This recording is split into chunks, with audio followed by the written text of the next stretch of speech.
Hello everyone. कंसेप्टो में आपका बहुत बहुत स्वागत है। ये लेक्चर नंबर 3 है लैंग्वेज अक्रॉस द करिकुलम का। बीएड के फर्स्ट सेमेस्टर के हम नोट्स कर रहे हैं। आइए आज का टॉपिक देख लेते हैं। So today's topic is language varieties and registers. हम इन तीनों को समझेंगे और साथ साथ में कुछ डिफरेंसेस करते जाएंगे। जैसे कि फर्स्ट डिफरेंस हो गया home language versus school language. Second है फॉर्मल एंड इनफॉर्मल। थर्ड है oral and written registers. So first of all, what is language? Meaning of language क्या है? Language is a system of sound, words and symbol used by humans to communicate thought, feeling, ideas and information. Language एक type का system है जिसमें हम sound और words और symbols को यूज करके बातें करते हैं, अपनी फीलिंग्स को एक्सप्रेस करते हैं, अपनी थॉट्स को बताते हैं, अपने आइडियाज को शेयर करते हैं, अपने दिमाग में ही सोचते हैं। अब सोचने के लिए भी तो किसी लैंग्वेज की जरूरत है ना, तो वो लैंग्वेज जो है वो एक साउंड वर्ड और सिंबल्स का कॉन्स्टिट्यूट सिस्टम्स है। ठीक है। Next, it helps people to express themselves and to understand others. Language क्या करता है? अपने आप को एक्सप्रेस करने में हेल्प करता है और साथ साथ में दूसरों को समझने में हेल्प करता है। ओवरऑल कॉन्वर्जेशन करने में भी हेल्प करता है। Language is not fixed, it keep changing according to society, culture and context. Language कभी भी फिक्स नहीं होती है। एक तो ये कल्चर के दौरान चेंज होती जाती है, जिसका जैसा कल्चर वैसी उसकी लैंग्वेज सोसाइटी के अकॉर्डिंग चेंज होती है एंड कंटेक्स्ट के अकॉर्डिंग भी चेंज होती है कि आप किस कॉन्टेक्स्ट में बात को कहना चाहते हैं, किस वे में आपको बात को कहना चाहते हैं, किस वे में आप अपनी बात को दूसरों तक पहुंचाना चाहते हैं, उस कॉन्टेक्स्ट में भी लैंग्वेज डिपेंड करती है। For example, when a teacher explains a lesson in class, she uses language to share knowledge, while when a child tells his mother how his day was, he also uses language to express feeling. दोनों case में अगर हम बात करें language की, दोनों चीज same है बट कॉन्टेक्स्ट अलग अलग है। फर्स्ट वाला थोड़ा सा फॉर्मल हो जाता है, जहाँ पे टीचर एक्सप्लेन करता है आपको इन अ क्लासरूम और नॉलेज देता है आपको। दूसरा जो है उसमें बच्चा एक अपनी माँ को अपनी फीलिंग्स बता रहा है, पूरे दिन उसका कैसा गया वो चीज एक्सप्लेन कर रहा है तो दोनों लैंग्वेज, लेकिन दोनों के कॉन्टेक्स्ट अलग अलग है। तो यहाँ पे लैंग्वेज डिफ्रेंशिएट हो गई। नेक्स्ट है लैंग्वेज वेराइटीज। अब लैंग्वेज वेराइटीज क्या होती हैं? Language variety means different forms of same language used in different situation, place और by different group of people. Language एक ही है बट उसके डिफरेंट फॉर्म हैं। कैसे? और उसको according to situation, according to place और according to the group of people हम यूज करते हैं। तो these varieties are natural and useful. जब जैसे हम एग्जाम्पल देखते हैं, Hindi spoken in Delhi different from Hindi spoken in Rajasthan. जो दिल्ली में हिंदी बोली जाती है वो राजस्थान में बोली हुई हिंदी से बहुत अलग होगी। बहुत नहीं तो थोड़ी बहुत तो अलग होगी। और वही हिंदी अगर हम दूसरी जगह उत्तराखंड, उत्तर प्रदेश या फिर बिहार में देखें तो वहां पे वो हिंदी अलग मिलेगी। तो है तो हिंदी लैंग्वेज सेम है बट वैरायटी अलग अलग होगी, फॉर्म्स अलग अलग हो गई। वैसे ही इंडिया की जो इंग्लिश है और यूके की इंग्लिश है, दोनों लैंग्वेज सेम है, वो भी इंग्लिश और ये भी इंग्लिश है, बट डिफरेंस कहाँ आ गया? कॉन्टेक्स्ट में, वैरायटी में। तो that is language variety. Language changes according to social group, education or profession. For example, formal language, oral and written, home language and school language. Language change होती है कैसे? Social group education. For example, अगर हम school में बात करेंगे, अपने teacher से बात करेंगे, तो हम बहुत फॉर्मली बात करेंगे, तरीके से बात करेंगे। और वहीं पे हम अपने अगर फ्रेंड से बात करेंगे तो भी हम थोड़े कैजुअली बात करेंगे। तो दोनों में बहुत डिफरेंस आ जाएगा। तो that is language variety. So first of all हम होम एंड स्कूल लैंग्वेज के बारे में पढ़ेंगे कि होम लैंग्वेज और स्कूल लैंग्वेज का मतलब क्या है। होम लैंग्वेज को ही हम मदर टंग बोलते हैं। तो mother tongue is the first language that a child learns at home. It is learn naturally by listening and speaking with family members. तो मदर टंग हमारी फर्स्ट लैंग्वेज होती है जो कि बच्चा घर पे ही सीखता है। ये नेचुरली बच्चा सीख जाता है जब वो फैमिली मेंबर्स से कॉन्वर्सेशन करता है। School language is the language use in school for teaching, learning, reading and writing. It is often different from the home language. School language वो लैंग्वेज होती है जो बच्चा स्कूल से सीखता है, बाहर से सीखता है, फॉर्मल सीखता है, जो कि वो टीचिंग के दौरान, लर्निंग के दौरान, रीडिंग राइटिंग के दौरान सीखता है। साथ साथ में ये होम लैंग्वेज से बहुत अलग होती है। A child who speak a local dialect at home may find school language difficult. Very important. ये जो बच्चे जो स्कूल से वहां से आते हैं, कस्बों से, गाँव से आते हैं, या फिर अगर नॉर्मल अगर हम यहाँ पे अपनी सोसाइटी में भी देखें तो काफी सारे बच्चे ऐसे होते हैं जो जो अपने घरों पे कुछ अलग लैंग्वेज यूज करते हैं या बेसिक लोकल लैंग्वेज यूज करते हैं, जिनको स्कूल लैंग्वेज में दिक्कत आती है, क्योंकि वहां पर उन्हें इंग्लिश टेक्स्ट बुक्स पढ़नी पड़ती है, जो कि उनके लिए थोड़ी सी डिफिकल्ट हो जाती है। साथ साथ में रॉन्ग ग्रामर के डर से वो बोल नहीं पाते हैं, अपनी फीलिंग्स को एक्सप्रेस नहीं कर पाते हैं इन इंग्लिश स्कूल के अंदर। Teachers can play an important role by explaining difficult words first in mother tongue then in school language. जो टीचर्स हैं उनका बहुत इंपॉर्टेंट रोल रहता है इनमें। वो अब इस चीज को थोड़ा कंफर्टेबल बना सकते हैं। कैसे? जो डिफिकल्ट वर्ड्स है पहले उसको आप मदर टंग में समझाइए, उसके बाद उसको स्कूल लैंग्वेज में, जो उसकी प्रॉपर फॉर्मल लैंग्वेज है, उसमें समझाइए। Teachers can allow student to discuss ideas in home language before writing answer. और साथ साथ में अगर बच्चे को आप चाहते हैं कि वो पार्टिसिपेट करे, वो हिस्सा ले हर एक चीज में, तो आप उसको एक मौका दीजिए। कैसे आप मौका दे सकते हो? उसको आप बोलिए कि आप अपने आइडियाज को पहले आप अपनी होम लैंग्वेज पे रखें, देन आप उसको स्कूल लैंग्वेज में या फॉर्मल लैंग्वेज में लिख सकते हैं। तो इस तरीके से बच्चा पार्टिसिपेट भी करेगा। वैसे तो हमने मदर टंग और स्कूल लैंग्वेज को पढ़ लिया है कि इन दोनों का बेसिक मतलब क्या होता है, बट अब हम इसका कुछ डिफरेंस पढ़ लेते हैं। तो फर्स्ट डिफरेंस है, home language is the first language learn at home, जो हमने डेफिनेशन में अभी पिछली स्लाइड में किया है। वैसे school language is the language use in school for teaching. Next point है, learn naturally by listening and speaking. Yes, इसको हम नेचुरली सीख जाते हैं। और स्कूल लैंग्वेज में क्या लिखा है सेकंड पॉइंट, कि इसको हम बुक्स और टीचर्स के थ्रू समझते हैं। Third point, emotionally connected with the child. Of course, क्योंकि ये घर से सीखी हुई लैंग्वेज है तो ये बच्चे को इमोशनली कनेक्ट करती है। और स्कूल लैंग्वेज इतनी इमोशनल नहीं होती जितनी होम लैंग्वेज होती है। ये एकेडमिकली ज्यादा इफेक्टिव होती है। इसको आप फॉर्मली बाहर के लोगों के साथ यूज करते हो। यूज फॉर डेली कम्युनिकेशन कौन? होम लैंग्वेज, जो हम डेली कम्युनिकेशन के लिए यूज करते हैं। और जो स्कूल लैंग्वेज है, use for reading writing and exam. Exam में लिखने के लिए, पढ़ने के लिए, ये सब चीजों में काम आती है हमारी स्कूल लैंग्वेज। नेक्स्ट है, होम लैंग्वेज में ग्रामर फ्लेक्सिबल होती है, वहाँ पे ग्रामर रूल्स कोई देखता नहीं है, आप अपनी मर्जी से यूज कर सकते हैं। और स्कूल लैंग्वेज में बहुत ज्यादा स्ट्रिक्ट होते हैं, आपको ग्रामर रूल्स को फॉलो करना पड़ेगा, तभी आप स्कूल लैंग्वेज बोल पाएंगे या लिख पाएंगे। होम लैंग्वेज में क्या लिखा है? Helps in free expression and confidence. School language में लिखा है हेल्थ, हेल्थ नहीं है यहाँ पे, करेक्शन है, आप हेल्प लिख लीजिएगा। Help in academic learning and evaluation. इसका मतलब है होम लैंग्वेज ये कॉन्फिडेंस बिल्डअप करता है, क्योंकि आपको इसको सोचने में या बोलने में बिल्कुल भी संकोच नहीं होता है, आप फ्रीली बोलते हो इसको। वहीं पर जो स्कूल लैंग्वेज है आपके एकेडमिक्स में हेल्प करता है। इवैल्यूएशन मतलब आप जो एग्जाम्स वगैरह देते हो या टेस्ट वगैरह देते हो, वहां पे आपको हेल्प करता है। Home language for example Hindi, Bhojpuri, Punjabi, Tamil spoken at home, ये सारी कुछ लैंग्वेजेस हैं। इसके अलावा भी बहुत सारी लैंग्वेजेस हैं, तो इनको हम अपने घरों में बोलते हैं। वहीं पे स्कूल लैंग्वेज जैसे कि इंग्लिश और स्टैंडर्ड हिंदी हो गया, जो कि चलती है स्कूल्स में हमारे इंडिया में।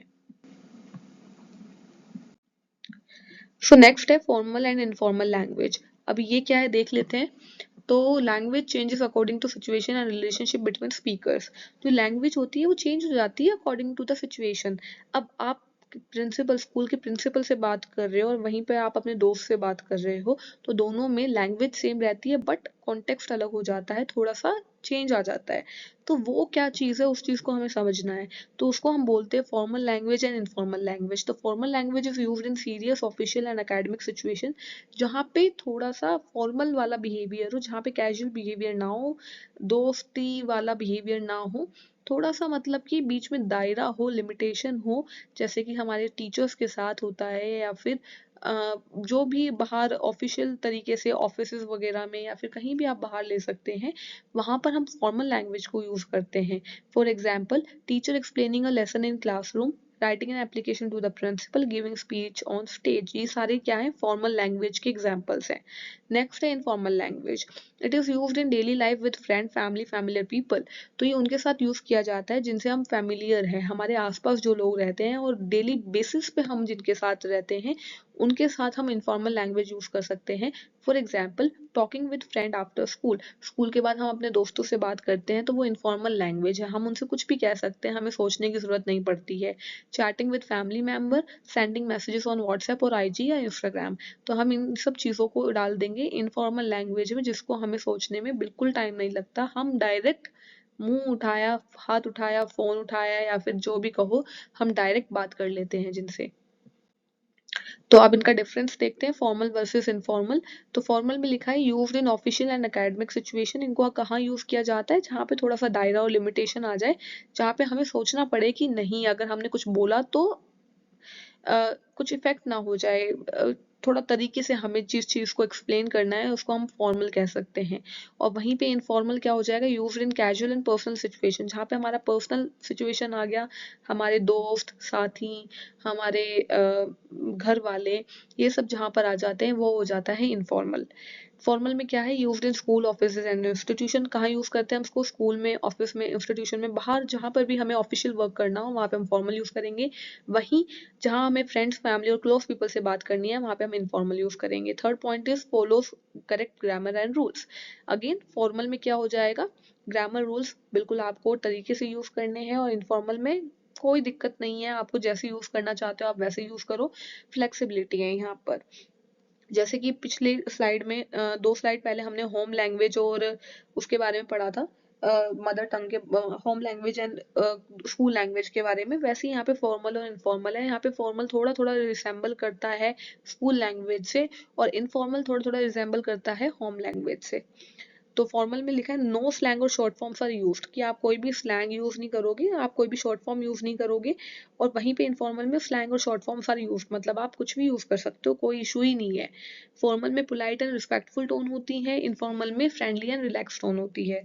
फॉर्मल में mostly used in written form, written में हम लिख के देते हैं, और इनफॉर्मल में हम ज्यादातर बोल के बात करते हैं। For example exam answer application, ये सारी क्या हो जाएगी फॉर्मल, और वहीं पे डेली कॉन्वर्सेशन क्या आ जाएगी इनफॉर्मल। नेक्स्ट है ओरल एंड रिटन रजिस्टर्स। अब रजिस्टर्स क्या होते हैं, it means the form of language use according to the mode of communication. हम जिस तरीके से भी बात कर रहे हैं, जिस मोड में बात कर रहे हैं, उस टाइम पे हम किस लैंग्वेज का फॉर्म यूज करते हैं, that is register. For example oral register दो टाइप के होते हैं रजिस्टर हमारे पास, एक तो ओरल रजिस्टर और एक रिटन रजिस्टर, कि हम बोल के बात करना चाहते हैं या फिर लिख के बात करना चाहते हैं। तो बोलने वाले को बोल दिया जाता है ओरल रजिस्टर, और दूसरा लिख के बात करने वाले को बोल दिया जाता है रिटन रजिस्टर। तो एग्जाम्पल क्या आ जाएंगे ओरल में, teachers explaining orally in class, अगर ओरली कुछ एक्सप्लेन कर रही है, कॉन्वर्सेशन कर रहे हैं कोई, या फिर हम क्वेश्चन पूछ रहे हैं किसी से, तो ये सारे ओरल रजिस्टर हो जाएंगे। रिटन रजिस्टर में लिखी हुई चीजें, लिखत में जो चीज है, जैसे exam answers, letter, notice, text book, जो हमारी बुक्स होती हैं स्कूल की, ये सारी रिटन रजिस्टर्स में आएंगी। क्या डिफरेंस देखते हैं ओरल एंड रिटन के बीच में। Use in spoken communication oral, written में क्या आ जाएगा, use in written communication. Oral में आ जाएगा क्योंकि हम यहाँ पे बात करके रजिस्टर्स को बता रहे हैं, ओरल रजिस्टर्स को हम क्या बोल रहे हैं, स्पोकन कम्युनिकेशन, तो यहाँ पे फेस टू फेस वाला वॉइस बेस्ड आ जाएगा, और रिटर्न में टेक्स्ट बेस्ड आ जाएगा, मतलब लिखा हुआ। ओरल में क्या आएगा, uses tone, stress and gestures. यहाँ पे ओरल में हम क्योंकि बोल के बता रहे हैं, तो बोलते वक्त हम कुछ जेस्चर्स क्रिएट करेंगे, हाथ फैलाना या फिर हाथों को हिलाना, तो इस तरीके से हम कुछ ना कुछ जेस्चर्स प्रोवाइड करेंगे। और साथ साथ में रिटर्न में हम पंचुएशन यूज करते हैं, मतलब फुल स्टॉप, कॉमा, ग्रामर, ये सब यूज करते हैं। ओरल में सेंटेंस में भी शॉर्ट और इनकम्प्लीट, सेंटेंसेस कैसे भी हो सकते हैं, इनकम्प्लीट हो सकते हैं, शॉर्ट हो सकते हैं, कुछ भी हो सकते हैं। वहीं पे रिटर्न में कंप्लीट होते हैं सेंटेंसेस और वेल स्ट्रक्चर्ड होते हैं। ओरल में लैंग्वेज इज स्पॉन्टेनियस, मतलब कि आप कैसे भी बोल सकते हो, किसी भी टाइम बोल सकते हो, कोई मतलब बिल्कुल अनप्लान होता है, अगर देखा जाए तो अनऑर्गेनाइज होता है और अनप्लान होता है। वहीं पे जो रिटर्न रजिस्टर होता है वो प्लान होता है और ऑर्गेनाइज होता है, तरीके से सोच समझ के लिखा हुआ होता है। ओरल रजिस्टर में है नो परमानेंट रिकॉर्ड, और रिटर्न में है परमानेंट रिकॉर्ड। क्योंकि नो परमानेंट रिकॉर्ड क्यों बोला है ओरल में, क्योंकि एक बार बोल के हट गए, अब उसको रिकॉर्ड करने वाला कोई नहीं है, या फिर आप दोबारा कैसे पूछोगे कि क्या बताया है। तो अगर दिमाग में याद है तो बता दोगे, लेकिन उसका कोई प्रूफ नहीं है। वहीं पे रिटर्न रजिस्टर का प्रूफ है, मतलब आपने परमानेंट रिकॉर्ड करके, कोई बुक है तो मेरे पास वो बुक अभी भी रखी है, वो परमानेंट रिकॉर्ड हो गया। ओरल रजिस्टर को हम डेली लाइफ में यूज करते हैं, और रिटर्न रजिस्टर को हम अकेडमिक से ऑफिशियल वर्क में यूज करते हैं। लास्ट स्लाइड है, importance of understanding varieties and registers for teachers. अब वेराइटीज जो हमने लैंग्वेज वेराइटीज पढ़ी थी और रजिस्टर्स पढ़े हैं, इनकी क्या इंपॉर्टेंस है टीचर्स की लाइफ में। तो टीचर्स के लिए क्या क्या इंपॉर्टेंस है यहाँ पर देखते हैं। फर्स्ट है, it helps teachers understand student background. अब ये जो वेराइटीज, लैंग्वेज वेराइटीज है, रजिस्टर से क्या करती हैं, टीचर की हेल्प करती है ताकि वो स्टूडेंट का बैकग्राउंड जान सके। मतलब For example, if a child speak a local dialect and mother tongue at home, the teacher understand that the child mistake are due to language difference, not low ability. मतलब यहाँ पे student के background से क्या मतलब था कि अगर वो बच्चा कोई लोकल डायलेक्ट में बात करता है या मदर टंग में बात करता है तो टीचर को ये चीज समझ आएगी कि चिल्ड्रन लिखने में जो गलतियां कर रहा है वो उसकी लो एबिलिटी की वजह से या वो नालायक है इस वजह से नहीं हो रही है, बल्कि उसकी लैंग्वेज डिफरेंस की वजह से हो रही है, क्योंकि वो ज्यादा शार्प किस में, उसकी मदर टंग में ज्यादा शार्प है, ना कि वो अकेडमिक जो कि स्कूल लैंग्वेज होती है उसमें इतना ज्यादा शार्प नहीं है। तो मतलब कि अगर आप लैंग्वेज वैरायटीज को समझते हो तो टीचर्स उसके बैकग्राउंड के बारे में भी जान पाएंगे। Next है, it promote inclusive and respectful classroom environment, because when teacher respect student home language, student feel valued and confident. जब टीचर रिस्पेक्ट करने लग जाएगा स्टूडेंट की होम लैंग्वेज का, उसका मजाक नहीं उड़ाएगा, तो बच्चे को अपने आप ही कॉन्फिडेंट फील करेगा। अब वो जब कॉन्फिडेंट फील करेगा तो वो वहाँ पे पार्टिसिपेट करना स्टार्ट करेगा क्लासरूम में, जिसकी वजह से जो क्लासरूम है वो इंक्लूसिव बनेगी जहाँ पर सारे बच्चे एक साथ पार्टिसिपेट कर रहे हैं।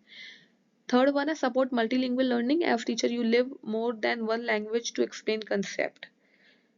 मतलब क्या है? अ, जो जो मल्टीलिंगुअल लर्निंग है, मतलब मल्टीपल लैंग्वेजेस, तो उसको भी सपोर्ट करता है, जिसकी वजह से टीचर एक से ज्यादा लैंग्वेज में एक्सप्लेन कर पाता है किसी भी कंसेप्ट को।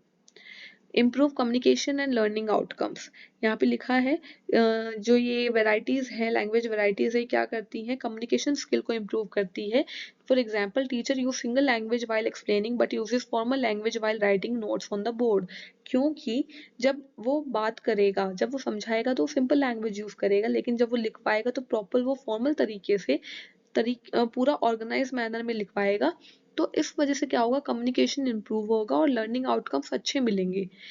लास्ट वन है, a teacher who accept both home language and school language help student participate confidently.